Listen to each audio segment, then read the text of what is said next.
नमस्कार, स्वागत है आपका। आज हमारा लेसन है उष्मा और हमारा उसके अंतर्गत बिंदु है सर्दियों तथा गर्मियों में हमारे पहनने के वस्त्रों के प्रकार। देखिए, हम गर्मियों में और सर्दियों में जो वस्त्र पहनते हैं उनमें अक्सर अंतर होता है। और ये अंतर होता क्यों है, या हम ऐसे कपड़े पहनना अलग अलग मौसम में अलग अलग प्रकार के कपड़े पहनना पसंद क्यों करते हैं। देखो, इस बात को जानने से पहले हम इस बिंदु पर चर्चा करते हैं। ये क्रियाकलाप एक्टिविटी 4.10। देखिए, हमें 2 टिन के पात्र लेने हैं, जिनमें एक पात्र ऐसा हो जिसका बाहरी पृष्ठ काला हो और दूसरा ऐसा हो जिसका बाहरी पृष्ठ सफ़ेद हो। अब इन दोनों को हमें क्या करना है, दोनों में बराबर मात्रा के अंदर पानी भरना है और इन्हें दोपहर के समय लगभग 1 घंटे के लिए धूप में रख देना है। ठीक है, यानी एक कैसा हो, काला पात्र और एक श्वेत पात्र हो, और दोनों को हमने बराबर जल मात्रा से भर लिया और उनको हमने धूप में लगभग 1 घंटे के लिए रख दिया। अब 1 घंटे के बाद हम इनको देखते हैं, दोनों पात्रों में जो द्रव है उसका ताप देखते हैं, तो हम पाते हैं कि जो पात्र काला रंग में रंगा हुआ है या काले रंग वाला है उसका पानी अधिक गर्म हुआ है, और वहीं जो श्वेत पात्र है उसका पानी कम गर्म हुआ है। देखिए, अगर हम अपने रसोई के घर के आजकल के बर्तनों की बात करें तो हम उन बर्तनों पर भी देखते हैं कि आजकल हम घरों में नॉन स्टिक बर्तन काम में ले रहे हैं और उन पर भी लगभग सभी पर काली रंग की परत है वो सड़ी हुई है। वो ऐसा ही है क्योंकि वो ऊष्मा का अधिक अवशोषण जल्दी करती है। ठीक है, ऊष्मा के अधिक अवशोषण के कारण है वो सामग्री जल्दी गर्म होती है। यही कारण यहाँ है कि पात्र काला होने के कारण वो जल्दी पानी गर्म करता है, जबकि सफ़ेद वाले पात्र के अंदर इतना पानी है वो गर्म नहीं हो पाया है। ठीक है, तो इसका मतलब पात्र है वो काला था इसलिए पानी जल्दी गर्म हो पाया। यही बात हमारे कपड़ों पर भी लागू होती है। ठीक है, कपड़ों पर लागू कैसे होती है कि हम गर्मियों में जो कपड़े पहनते हैं वो अक्सर कैसे होते हैं, वो अक्सर सफ़ेद रंग के होते हैं या हल्के रंग के होते हैं, और सर्दियों में जो कपड़े होते हैं वो गहरे रंग के कपड़े अधिक होते हैं। ठीक है, क्योंकि हमें उन मौसम में ऐसे ही कपड़े हैं वो आरामदायक लगते हैं।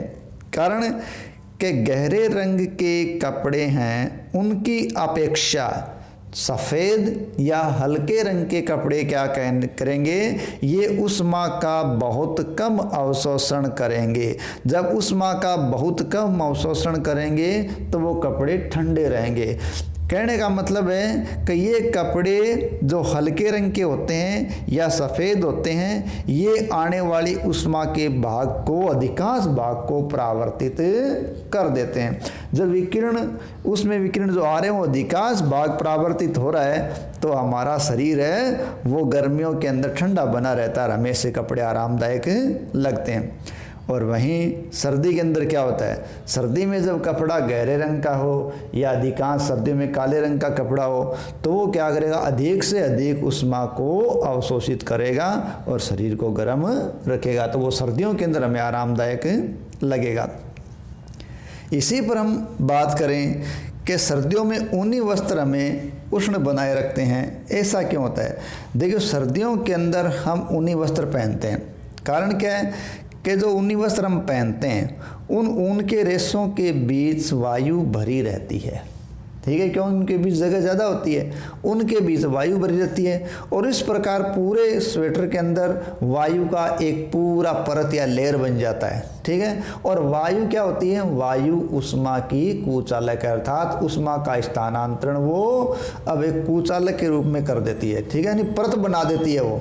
अब वो परत बना देती है तो हमारे शरीर की जो ऊष्मा है वो परिवेश की ओर विकिरित नहीं हो पाती। भाई, हमारे शरीर के अंदर ऊष्मा कहाँ चाहिए? देखिए, हमारे शरीर के अंदर अनेक प्रकार की शारीरिक क्रियाएं होती है। जब हम भोजन खाते हैं पाचन भी होता है, ठीक है।